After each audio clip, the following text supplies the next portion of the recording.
Hey, what's up and welcome to another short video. Today I will show you how to export video. Very easy, very fast. To do that, go to File and go to Export Project, and over here click Export Video, and now name your video, for example test 1, and choose where you want to save your video. Browse and go to Videos and click Select Folder, and now it will export it to the videos folder.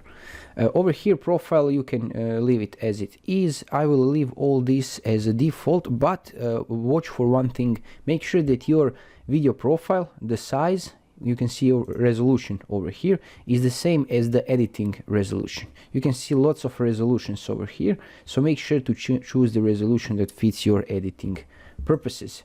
And quality, of course, high, and just click Export Video, and it will export video depending on your computer hardware. After it's done, click Done, of course, and go to your folder, and in My Videos folder we can see Test1 MP4.